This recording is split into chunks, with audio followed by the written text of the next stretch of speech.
Data structure and algorithm में आज का हमारा टॉपिक रहेगा स्टैक। सबसे पहले हम डिस्कस करेंगे what is stack. Full explanation मतलब स्टैक को इम्प्लीमेंट कैसे करते हैं, स्टैक में ऑपरेशंस कैसे परफॉर्म होता है, एल्गोरिदम, इन सभी चीज़ों को हम डिस्कस करेंगे, ठीक है। लेकिन सबसे पहले इसका एक डेफिनेशन हम देख लेते हैं। Stack is a linear collection of data item that follows LIFO principle. LIFO मतलब last in first out principle, where insertion and deletion takes place on one end called top of the stack. Stack जो है linear collection of data item होता है, मतलब इसमें जो element होते हैं वो सीक्वेंस के फॉर्म में स्टोर होते हैं और सिमिलर काइंड ऑफ एलिमेंट ही हमारे स्टैक में होते हैं, ठीक है। और ये LIFO प्रिंसिपल फॉलो करता है स्टैक अपने ऑपरेशंस को परफॉर्म करते समय। इसका मतलब last in first out, okay. और स्टैक में हम एलिमेंट को चाहे इंसर्ट करना हो या डिलीट करना हो, हम एक ही एंड से कर सकते हैं और उसको हम कहते हैं टॉप ऑफ द स्टैक। अगर आपको इंसर्ट करना है फिर भी आप स्टैक के टॉप से ही इंसर्ट कर सकते हैं। अगर आपको स्टैक से एलिमेंट डिलीट करनी है तो आप स्टैक के टॉप से ही डिलीट कर सकते हो, ठीक है। तो ये हो गया स्टैक का डेफिनेशन। अभी आपको याद क्या रखना है, स्टैक दो मेन ऑपरेशंस परफॉर्म करता है। पहला हो गया पुश। पुश का मतलब ये हुआ कि अगर हमें अपने स्टैक में कुछ एलिमेंट इंसर्ट करने हुए तो हम पुश ऑपरेशन परफॉर्म करेंगे। सेम अगर हमें कुछ डिलीट करना हुआ तो हम पॉप ऑपरेशन परफॉर्म करेंगे, ठीक है। और ये पुश और पॉप हमारे दो मेन काम होते हैं स्टैक में, ठीक है। उसके बाद स्टैक को इम्प्लीमेंट हम दो तरीके से कर सकते हैं अपने प्रोग्राम में। एक होता है एरे के थ्रू हम स्टैक को इम्प्लीमेंट कर सकते हैं, सेकंड होता है लिंक लिस्ट, ठीक है।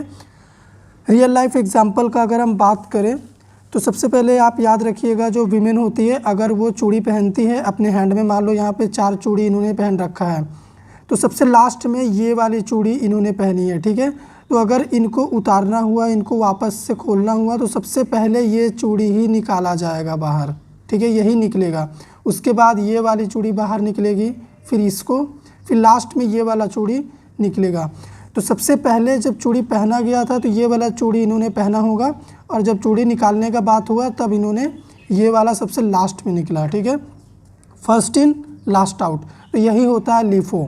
तो ये रियल लाइफ एग्जांपल हो गया। अभी प्रोग्रामिंग एग्जांपल देखो आप, जो आपको जानना चाहिए, जिसको हम इम्प्लीमेंट करेंगे। मान के चलो हमारे पास एक एरे है, इसमें कुछ एलिमेंट्स है, ठीक है। तो अभी देखो हमारे टॉप का वैल्यू क्या होगा, 2, ठीक है। ये एरे का इंडेक्स है तो टॉप का वैल्यू 2 है। 2 क्यों है, क्योंकि मैक्सिमम जो एलिमेंट है वो 30 है, ठीक है, जो कि स्टैक के लास्ट इंडेक्स में यही है अभी फ़िलहाल। उसके बाद हमारा मैक्सिमम जो स्टैक का साइज़ है वो 4 है, क्योंकि यहाँ तक देखो 4 तक है इसका साइज़। तो अगर मान लो हम अपने स्टैक में एक एलिमेंट इंसर्ट कर दें 40, तो अभी टॉप का वैल्यू बढ़ के क्या हो जाएगा, 3 हो जाएगा, ठीक है। अगर हम और एलिमेंट इंसर्ट कर दें 50, तो टॉप का एलिमेंट बढ़ के क्या हो जाएगा, 4 हो जाएगा। स्टैक का टॉप क्या हो गया, 4 हो गया। अब हम अपने स्टैक में एलिमेंट इंसर्ट नहीं कर सकते, क्यों, क्योंकि देखो इसका साइज़ 4 था और टॉप का वैल्यू भी 4 हो गया, यानी स्टैक हमारा फुल है। और देखो मैंने आपको स्टार्टिंग में ही बताया था, इंसर्शन करना हो या डिलीशन करना हो हम स्टैक के टॉप से ही करेंगे। तो अभी टॉप का वैल्यू क्या है, 4, और 4 में क्या है, 50। तो ये एलिमेंट हमने इंसर्ट करा अभी। अब अगर मान लो हमें डिलीट करना हुआ 50 हम डिलीट करेंगे तो हम यहीं से डिलीट करेंगे, ये डिलीट होगा फिर ये डिलीट होगा, तो टॉप का वैल्यू क्या हो जाएगा, ये दोनों डिलीट होने के बाद टॉप का वैल्यू वापस से 2 हो जाएगा। तो जो भी इंसर्शन डिलीशन होगा वो स्टैक के वन साइड से ही होगा, टॉप से ही होगा। डिलीट भी हम यहाँ से करेंगे और अगर हमें इंसर्ट करना हुआ तो हम इंसर्ट भी यहीं से करेंगे, ठीक है। तो ये हो गया हमारा प्रोग्रामिंग एग्जांपल। अभी चलो हम आपको पुश और पॉप ऑपरेशन का एल्गोरिदम कैसे लिखेंगे वो बताते हैं, उसके बाद हम प्रोग्राम भी इम्प्लीमेंट करेंगे। एल्गोरिदम में सबसे पहले हम देखेंगे पुश ऑपरेशन का एल्गोरिदम कैसे लिखते हैं, कैसे परफॉर्म होगा। सबसे पहला स्टेप हो गया बिगिन।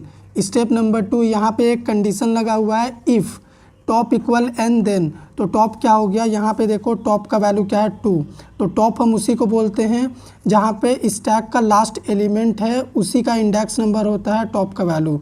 तो स्टैक का लास्ट एलिमेंट देखो ये 30 है स्टैक में, तो इसका इंडेक्स वैल्यू क्या है, पोजीशन क्या है, 2। तो ये हो गया टॉप का value. Equal to N, N क्या हो गया, मैक्सिमम साइज ऑफ स्टैक। तो मैक्सिमम साइज ऑफ स्टैक क्या हो गया, 3। तो एन का वैल्यू 3 है। तो यहाँ पे क्या 2 इक्वल 3 है, ये कंडीशन हो गया फॉल्स। जैसे ही कंडीशन फॉल्स हुआ हम स्टेप नंबर 3 में आ जाएंगे, इनपुट न्यू आइटम। अब हमें क्या करना है, एक आइटम इनपुट करना है। तो मान लो हमारा आइटम है 40, इसको हम इनपुट करेंगे अपने स्टैक में, ठीक है। तो टॉप का वैल्यू सबसे पहले हम क्या करेंगे, इंक्रीज़ करेंगे। तो टॉप का वैल्यू अभी क्या है, 2 है। तो 2 से अगर हम 1 इंक्रीज़ करेंगे तो ये हो जाएगा 3। तो टॉप का वैल्यू क्या हो गया अभी 3 मतलब अभी हम यहाँ पे हैं, ठीक है। देन क्या करना है हमें, स्टैक के टॉप में हमें क्या करना है, आइटम इनपुट करना है। तो स्टैक का टॉप क्या हो गया, टॉप का वैल्यू 3 है, तो स्टैक का टॉप अभी ये है। तो यहाँ पे क्या करना है, हमें आइटम को इनपुट करना है, यानी ये वाला आइटम हमें यहाँ पे इनपुट करना है, ठीक है। उसके बाद एग्जिट। देन यही सेम एल्गोरिदम अगर हम अगेन फॉलो करें, step number 1 begin, step 2 condition if top equal N, तो टॉप का वैल्यू क्या है 3, एन का वैल्यू क्या है 3। तो यहाँ पे देखो ये दोनों क्या है, इक्वल है, 3 इक्वल 3। जैसे ही ये दोनों इक्वल है इसका मतलब हमारा स्टैक फुल है, देखो फुल है। तो अभी क्या प्रिंट होगा, overflow and exit. Overflow and exit का मतलब अभी स्टैक में एलिमेंट हम इंसर्ट नहीं कर सकते, पुश नहीं कर सकते, ये फुल है, ओवरफ्लो हो जाएगा, ठीक है। और एग्जिट मतलब प्रोग्राम यहीं पे बंद हो जाएगा। तो ये हो गया हमारा सिंपल सा एल्गोरिदम पुश ऑपरेशन का। अब हम देखेंगे right algorithm for pop operation का एल्गोरिदम हम कैसे लिखेंगे। सबसे पहला स्टेप बिगिन। स्टेप नंबर 2 हमारे पास एक कंडीशन है टॉप इक्वल -1। तो यहाँ पे देखो हमारे एरे में टॉप का वैल्यू क्या है 0 क्यों है, क्योंकि एक ही आइटम है हमारे स्टैक में और जिस भी पोजीशन पे लास्ट आइटम होता है हमारा वही टॉप का वैल्यू होता है। और n का वैल्यू क्या है 2, n मतलब एरे का मैक्सिमम इंडेक्स, तो मैक्सिमम इंडेक्स क्या है 2, तो n का वैल्यू 2। तो यहाँ पे कंडीशन है टॉप इक्वल -1, तो टॉप का वैल्यू 0 है, तो यहाँ पे क्या 0 इक्वल -1 है, कंडीशन ये हो गया फॉल्स। जैसे ही कंडीशन फॉल्स हुआ अभी हम स्टेप 3 में आएंगे। यहाँ पे स्टैक का टॉप हम सेलेक्ट करेंगे, स्टैक का टॉप मतलब टॉप का वैल्यू 0, तो स्टैक का टॉप मतलब अभी हम यहाँ पे हैं, ठीक है। तो ये आइटम को हम सेलेक्ट कर लिए हैं। देन क्या करेंगे, हम टॉप का वैल्यू डिक्रीज़ करेंगे। जैसे ही टॉप का वैल्यू हम डिक्रीज़ करेंगे तो 0 से ये हो जाएगा -1, ठीक है। उसके बाद हमें प्रिंट में मिलेगा आइटम डिलीटेड, यानी ये जो आइटम था वो डिलीट हो चुका है, ठीक है, क्योंकि टॉप का वैल्यू -1 हो गया है। फिर हो गया एग्जिट। अब अगर सेम एल्गोरिदम को हम अगेन रन करें, बिगिन, स्टेप नंबर 2 क्या हो गया, कंडीशन है टॉप इक्वल -1, तो टॉप का वैल्यू क्या है -1। तो यहाँ पे अभी हमारा कंडीशन क्या बनेगा, हमारा कंडीशन अभी बनेगा -1 इक्वल -1, ये भी -1 है, इक्वल टू -1। तो ये कंडीशन अभी क्या हो गया, ट्रू हो गया। जैसे ही कंडीशन ट्रू हुआ मैसेज प्रिंट होगा अंडरफ्लो एंड एग्जिट। इसका मतलब क्या हुआ कि स्टैक में एक भी एलिमेंट अभी अवेलेबल नहीं है डिलीट करने के लिए, इसीलिए अंडरफ्लो एंड एग्जिट प्रोग्राम यहीं पे टर्मिनेट हो जाएगा। तो इस तरीके से हमारा ये एल्गोरिदम काम कर रहा है पॉप ऑपरेशन का। अभी चलो हम एक प्रोग्राम इंप्लीमेंट करते हैं सेम एल्गोरिदम यूज़ करके। प्रोग्राम में सबसे पहले हम आपको प्रोग्राम को रन करके आउटपुट दिखाते हैं, उसके बाद हम आपको कोड समझाएंगे कि ये काम कैसे कर रहा है, ठीक है। तो चलो इसको हम रन करते हैं। तो यहाँ पे देखो हमारे पास 4 ऑप्शंस आया है स्टार्टिंग में ही। तो आप यहाँ पे मेन फंक्शन में ही देख लो, एक वेरिएबल है चॉइस और दूसरा वेरिएबल है आइटम। चॉइस वेरिएबल का काम ये है कि हम इसमें एक वैल्यू इनपुट लेंगे अपने चॉइस के लिए कि हम क्या ऑपरेशन परफॉर्म कराना चाहते हैं, ठीक है। 1 से पुश होगा, 2 से पॉप ऑपरेशन परफॉर्म होगा, 3 से हम देख पाएंगे स्टैक में कितना एलिमेंट है, 4 से प्रोग्राम हम बंद कर सकते हैं। आइटम वेरिएबल का यूज़ हम करेंगे एलिमेंट को इनपुट करने के लिए स्टैक में। तो चलो सबसे पहले हम आउटपुट देख लेते हैं, उसके बाद हम आपको कोड समझाएंगे प्रोग्राम कैसे काम कर रहा। तो अगर हम चॉइस 1 प्रेस करेंगे इसका मतलब हम एलिमेंट पुश करना चाहते हैं स्टैक में। तो अभी हमें एलिमेंट इनपुट करना होगा, तो हम 10 इनपुट कर रहे हैं। अगेन हम एक एलिमेंट इनपुट करेंगे 20, अगेन मुझे इनपुट करना है 30। हम आपको बता दें हमारे जो एरे का साइज़ है वो 5 एलिमेंट्स का साइज़ है, ठीक है। तो 5 एलिमेंट्स ही इसमें आएगा। उसके बाद हम अगेन 40 इनपुट करते हैं, एक बार और हमें एलिमेंट इनपुट करते हैं 50। अभी मुझे देखना है स्टैक में कितना एलिमेंट है, हम 3 प्रेस करेंगे, 3 से डिस्प्ले हो जाएगा। तो आप देखो स्टैक में हमारे 5 एलिमेंट्स आ चुके हैं। अगर अभी हम अगेन एलिमेंट इनपुट करें अपने स्टैक में, 60 इनपुट कर रहे हैं हम, तो देखो क्या बोल रहा है, ओवरफ्लो एंड एग्जिट। इसका मतलब अब आप इंसर्ट नहीं कर सकते क्योंकि हमारे स्टैक का जो साइज़ है वो 5 एलिमेंट्स का ही था और हमने 5 एलिमेंट इंसर्ट कर लिया है, इसीलिए अब आप इंसर्ट नहीं कर सकते। तो ठीक है, अब हम क्या करेंगे, 2 ऑपरेशन परफॉर्म करेंगे, ठीक है। एलिमेंट को डिलीट करना है हमें, तो हम 2 प्रेस करेंगे चॉइस में। तो सबसे पहले 10 आया था, ठीक है, सबसे लास्ट में 50 आया था। लेकिन जब हम डिलीट करेंगे ना, देखिएगा जो एलिमेंट सबसे लास्ट में हम इनपुट किए थे वो सबसे पहले डिलीट होगा। ये देखो 50 गया। अभी अगर हम देखें तो देखो यहाँ पे 50 नहीं है। अगेन अगर हमें डिलीट करना हुआ तो देखो 40 डिलीट हुआ। देखो अभी स्टैक में 3 एलिमेंट ही बचे हैं। फिर अगर मैं डिलीट करूँ 30 डिलीट हुआ, अगेन 20 डिलीट हुआ। अभी एक एलिमेंट ही है हमारे स्टैक में 10। अभी अगर 10 को भी हम डिलीट कर दें तो 10 भी डिलीट हो गया। अब देखो स्टैक हमारा एम्प्टी है, स्टैक में कुछ भी नहीं है, ये खाली हो चुका है। अब अगर अगेन हम 2 प्रेस करें कुछ डिलीट करने के लिए तो देखो अंडरफ्लो एंड एग्जिट। ऐसा इसलिए क्योंकि स्टैक हमारा एम्प्टी है, हम डिलीट नहीं कर सकते। अब अगर मुझे प्रोग्राम को टर्मिनेट करना हुआ तो हम 4 प्रेस करेंगे, तो देखो प्रोग्राम टर्मिनेट हो गया। इसका मतलब ये प्रोग्राम बिल्कुल सही से काम कर रहा है। अब चलिए हम आपको समझाते हैं ये प्रोग्राम कैसे काम कर रहा, क्या कोड है इसका। 2 वेरिएबल है, ठीक है। चॉइस में हम क्या कर रहे हैं, अपना चॉइस का वैल्यू इनपुट ले रहे हैं कि हमें क्या ऑपरेशन परफॉर्म कराना है। आइटम वेरिएबल का यूज़ कर रहे हैं हम आइटम को इंसर्ट करने के लिए, ठीक है, या फिर डिलीट करना हुआ तो इसी वेरिएबल के थ्रू हम डिलीट भी करेंगे। 1 से एलिमेंट इंसर्ट होगा, केस 1 में उसका कोड लिखा हुआ है। 2 से क्या होगा, पॉप ऑपरेशन परफॉर्म होगा, केस 2 में लिखा हुआ है। 3 से क्या होगा, डिस्प्ले ऑपरेशन परफॉर्म होगा, केस 3 में हमने बनाया है स्विच के। 4 से प्रोग्राम एग्जिट होगा, यहाँ पे देखो रिटर्न 0 होगा, यानी एग्जिट हो जाएगा, रिटर्न हो जाएगा प्रोग्राम। और अगर इन 4 केस के अलावा हम कुछ भी वैल्यू इनपुट करेंगे 5, 6 चॉइस में, तो वो डिफ़ॉल्ट में आएगा, इनवैलिड चॉइस बताएगा। हमने वाइल लूप के अंदर इन सभी कोड को सेटअप किया हुआ है क्योंकि हम चाहते हैं कि ये प्रोग्राम तब तक चलता रहे जब तक हमारा ऑपरेशन सही से परफॉर्म ना हो जाए, चाहे इंसर्शन हो या डिलीशन हो।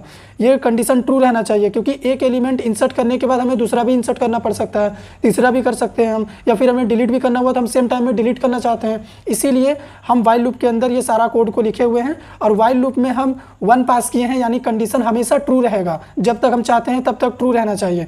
इसीलिए ये सारा कोड वाइल लूप के अंदर है। तो अभी मान लो हम चॉइस में वैल्यू इनपुट किए हैं, ठीक है, चॉइस का वैल्यू मान लो हमने 1 इनपुट किया, यहाँ पे 1 आएगा तो केस 1 में वो मैच करेगा। तो सबसे पहले हमें एलिमेंट इनपुट करना पड़ेगा अपने स्टैक में। तो एलिमेंट इनपुट हम कर लेंगे। पहला एलिमेंट जब हम इनपुट करेंगे उसके बाद ही पुश फंक्शन हमारा कॉल हो जाएगा। तो ये जो आइटम हम इनपुट करने के लिए दे रहे हैं हम पुश फंक्शन से पास करेंगे। यहाँ पे पैरामीटर में पुश फंक्शन को हमने यहाँ पे देखो बनाया हुआ है, ये रहा पुश फंक्शन, इंसर्शन का लॉजिक। तो यहाँ पे देखो आइटम हम रिसीव कर रहे हैं और देखो हमने एक मैक्रो वेरिएबल डिफाइन किया हुआ है जिसका साइज है, जिसका वैल्यू है 5, और वही मैक्रो वेरिएबल को हम यहाँ पे स्टैक एरे में रख दिए हैं, यानी हमारे एरे का साइज ही 5 है, ठीक है। तो यहाँ पे अगर हमारा टॉप का वैल्यू मैक्सिमम साइज से 1 कम रहा यानी हमारा स्टैक फुल है, हम एलिमेंट इंसर्ट नहीं कर सकते। -1 इसलिए क्योंकि एरे का इंडेक्स 0 से स्टार्ट होता है, तो 0 से 4 में हमारा 5 एलिमेंट आ जाएगा। और मान लीजिए टॉप का वैल्यू इस मैक्सिमम वाले वैल्यू के साइज से 1 कम है, मतलब ये कंडीशन मान लीजिए फॉल्स है, ठीक है। फिर हम एल्स में आ जाएंगे और यहाँ पे क्या करेंगे, हम जो भी हमारा आइटम होगा उसको हम स्टैक का टॉप में इनपुट करेंगे, लेकिन उससे पहले हम टॉप का वैल्यू इंक्रीज कर लेंगे, उसके बाद स्टैक के टॉप में हम ये आइटम को इनपुट कर देंगे, ठीक है। उसके बाद हम प्रिंट किए हैं तो वो वैल्यू प्रिंट हो गया। एल्गोरिदम में भी हमने सेम चीज़ किया हुआ था, ठीक है। प्लस प्लस टॉप मतलब top equal to top plus 1 ही लिखा हुआ है, ओके, कन्फ्यूज नहीं होइएगा। उसके बाद अगर मान लीजिए चॉइस का वैल्यू यहाँ पे 2 इनपुट करेंगे हम, देन केस 2 में आएगा, ये पॉप फंक्शन रन करेगा। तो इसको भी हमने यहाँ पे देखो इम्प्लीमेंट करा हुआ है, सेम एल्गोरिदम फॉलो किए हैं, कुछ भी नया नहीं किए हैं। अगर टॉप का वैल्यू -1 होगा यानी स्टैक एम्प्टी है, अंडरफ्लो एंड एग्जिट, और कुछ भी हम डिलीट नहीं कर सकते। और मान लीजिए टॉप का वैल्यू -1 नहीं है, देन क्या होगा, एल्स में आएंगे हम। यहाँ पे सबसे पहले हम क्या करेंगे, स्टैक का टॉप का एलिमेंट को सेलेक्ट करेंगे और उसको आइटम में स्टोर कर लेंगे। स्टोर करने के बाद हम टॉप का वैल्यू डिक्रीज कर देंगे, डिक्रीज हम बाद में करेंगे डिलीट ऑपरेशन परफॉर्म होने के बाद, ठीक है। और डिलीटेड आइटम यहाँ पे हम प्रिंट कर रहे हैं ताकि हमें पता चले कि डिलीट हो चुका है, ओके। अभी देखो अगर मान लो चॉइस का वैल्यू हम यहाँ पे 3 इनपुट करते हैं, then case 3 display function call होगा। तो डिस्प्ले फंक्शन को हमने कहाँ पे बनाया हुआ है, ये रहा। इसका काम बहुत ही सिंपल है, बस डिस्प्ले करना। अगर टॉप का वैल्यू -1 है देन स्टैक खाली है, बता दो हमें, नहीं तो एल्स में आएंगे हम और यहाँ पे हम क्या करेंगे, जितना भी एलिमेंट है लूप चला के हम स्टैक का आई को प्रिंट किए हुए हैं, ठीक है। और हमारा मान लीजिए हम यहाँ पे चॉइस का वैल्यू पास कर देते हैं 4, देन क्या होगा, ये केस 4 एग्जीक्यूट करेगा और ये रिटर्न हो जाएगा तुरंत, यानी प्रोग्राम एग्जिट हो जाएगा, टर्मिनेट हो जाएगा। 4 के लिए हमने एग्जिट ही बनाया हुआ है, ये बस अंडरस्टैंडिंग पर्पज़ के लिए ये लाइन लिखा हुआ ताकि जब प्रोग्राम रन हो तो आपको समझ में आए किस चॉइस से क्या ऑपरेशन परफॉर्म होगा। और अगर इन केस 1, 2, 3, 4 के अलावा चॉइस का वैल्यू अगर हम 5 दे दें या 6 दे दें तब हमें बोलेगा इनवैलिड चॉइस। अगर आपको यकीन नहीं होता हम प्रोग्राम को अगेन क्या करते हैं, रन करते हैं। तो सबसे पहले हम चॉइस का वैल्यू क्या दे देते हैं, 6। देखो इनवैलिड चॉइस बोल रहा है। तो हर एक कंडीशन के लिए हमारा ये प्रोग्राम बिल्कुल परफेक्ट काम कर रहा है। अभी अगर हम 3 देंगे तो देखो स्टैक एम्प्टी है, 2 देंगे तो कुछ भी डिलीट नहीं कर सकते क्योंकि स्टैक एम्प्टी है, तो अंडरफ्लो एंड एग्जिट। 1 देंगे तो एलिमेंट इनपुट होगा, तो एलिमेंट हम इनपुट कर देते हैं 200। अभी देखना है हमें इनपुट हुआ कि नहीं, देखो इनपुट हो चुका है स्टैक में एलिमेंट। तो इस तरीके से हमारा ये प्रोग्राम बिल्कुल सही काम कर रहा है। 4 प्रेस करेंगे, एग्जिट हो गए हम, ठीक है। तो उम्मीद करते हैं आपको कोड समझ में आया होगा। अगर आप एरे का साइज इंक्रीज़ करना चाहते हैं तो आप यहाँ पे ये साइज बढ़ा दो, 100 कर दो, 100 साइज का एरे बन गया। इसीलिए हमने एरे के साइज वाले वेरिएबल के लिए एक मैक्रो डिफाइन किया हुआ है। ये वैल्यू के साथ वेरिएबल रिप्लेस होगा और इस वेरिएबल को हमने ग्लोबली यहाँ पे इसलिए बनाया हुआ है मैक्रो में क्योंकि हम इसको बहुत जगह यूज़ कर रहे हैं। देखो एरे के लिए यूज़ किए हुए हैं, यहाँ पे कंडीशन में यूज़ कर रहे हैं फंक्शन के अंदर, इसीलिए हम इसको ग्लोबली डिफाइन किए हैं। और हम अपना एरे भी ग्लोबली डिफाइन किए हुए हैं, क्योंकि इस सेम एरे को देखो हम यहाँ पे भी यूज़ कर रहे हैं, इस फंक्शन में भी यूज़ कर रहे हैं, डिस्प्ले में भी यूज़ कर रहे हैं, इसीलिए हम अपना एरे भी ग्लोबल डिक्लेयर किए हुए हैं। ठीक है, और टॉप वाले वेरिएबल को भी हम ग्लोबल बनाए हैं, क्योंकि इसका भी हम हर जगह यूज़ कर रहे हैं, हर एक फंक्शन में।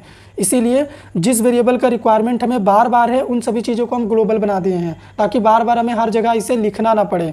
और ये सोर्स कोड हम आपको प्रोवाइड करेंगे, नोट्स भी हम आपको प्रोवाइड करेंगे। तो अगर वीडियो आपको समझ में आ गया हो तो वीडियो को लाइक कर दीजिएगा, शेयर कर दीजिएगा, हमारे चैनल को सब्सक्राइब कर दीजिएगा। अब हम बात करेंगे स्टैक के एप्लीकेशंस के बारे में, यानी स्टैक का यूज़ कहाँ किया जाता है। ठीक है, स्टैक का एक फंक्शनैलिटी होता है लिफो, हमने आपको बताया था, उस वजह से ये बहुत जगह यूज़ होता है, जैसे मेमोरी मैनेजमेंट, फंक्शन कॉल। तो इसका मतलब क्या हुआ, अगर मान लो फंक्शन कॉल का ही हम बात करें, अगर हम कोई भी फंक्शन कॉल करते हैं तो कॉलिंग का जो नेचर होता है वो स्टैक होता है, यानी लिफो होता है, लास्ट इन फर्स्ट आउट।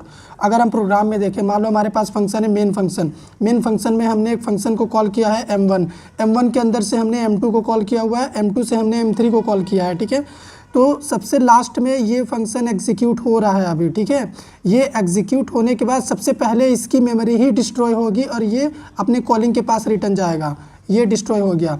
उसके बाद m2 एग्जीक्यूट होगा, उसके बाद ये अपना कंट्रोल m1 को देगा, क्योंकि m1 से इसको हम कॉल किए हैं, देन ये डिस्ट्रॉय हो गया।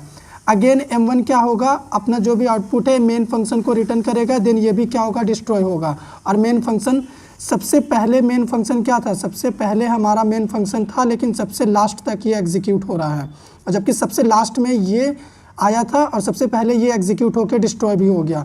तो ये जो स्टैक का नेचर होता है फंक्शन कॉलिंग में फॉलो होता है, और ये हर एक फंक्शन के लिए कुछ ना कुछ मेमोरी ऑक्यूपाई हुआ था। सबसे लास्ट में इसके लिए मेमोरी जनरेट हुआ था, इसने अपना काम खत्म किया, फिर मेमोरी इसका डिस्ट्रॉय हो गया, फिर इसका मेमोरी बना था, फिर ये डिस्ट्रॉय हो गया। तो मेमोरी भी इसी तरीके से मैनेज होता है। ठीक है, फिर हो गया हमारा स्टैक का एप्लीकेशन में एक्सप्रेशन इवेलुएट। हम एक्सप्रेशन को इवेलुएट करने के केस में भी स्टैक का यूज़ किया जाता है, वहाँ पे भी हम स्टैक यूज़ करते हैं। जैसे अगर हमें किसी इनफिक्स ऑपरेशन को पोस्टफिक्स में कन्वर्ट करना हुआ, प्रीफिक्स को पोस्टफिक्स में कन्वर्ट करना हुआ, तो वहाँ पे भी एक्सप्रेशन के केस में भी स्टैक यूज़ होता है। हम एक सेपरेट वीडियो में इसको भी कवर करेंगे, और एक वीडियो में हम प्रोग्राम बना के इस चीज़ को भी प्रूव कर देंगे। ठीक है, फिर बैक ट्रैकिंग के केस में भी स्टैक यूज़ होता है। जैसे कभी कभी हमें कुछ स्टेप्स रिमेंबर रखने पड़ते हैं, ताकि हम अपने करंट सॉल्यूशन को इजीली करेक्ट कर पाएँ, उनमें काम कर पाएँ, तो वहाँ पे भी ये यूज़ होता है स्टैक। देन हो गया ब्राउज़र हिस्ट्री में भी स्टैक यूज़ होता है। जैसे अगर हम कोई भी पेज विजिट करते हैं अपने ब्राउज़र पे, तो वो हमारे स्टैक मेमोरी में पुश होता है। फिर जैसे हम बैक बटन प्रेस करते हैं, वो हमारे स्टैक मेमोरी से पॉप हो जाता है, यानी चला जाता है। तो अगर आप मल्टीपल पेज विजिट कर लिए हैं, जब आप बैक बटन प्रेस करोगे तो वो स्टेप बाय स्टेप बैक होगा। ठीक है, सबसे लास्ट में जो आप पेज ओपन करोगे वो सबसे पहले कट होगा। ठीक है, तो वहाँ पे भी ये यूज़ होता है। और ब्राउज़र का हिस्ट्री वाला पेज भी अगर आप ओपन करके देखेंगे, तो सबसे लास्ट में आप जो पेज विजिट करे रहेंगे वो हिस्ट्री में सबसे पहले दिखेगा, और वो सबसे पहले डिलीट होगा अगर आप 1 बाय 1 डिलीट करोगे तो। टास्क मैनेजमेंट के केस में भी स्टैक परफॉर्म होता है, वहाँ पे भी स्टैक यूज़ होता है लिफो। अगर आप ऑपरेटिंग सिस्टम को ही देखेंगे, वो अपने टास्क को मैनेज करने के लिए और इंटरप्ट करने के लिए स्टैक को यूज़ करता है। स्टैक नेचर वहाँ पे भी फॉलो होता है, लास्ट इन फर्स्ट आउट।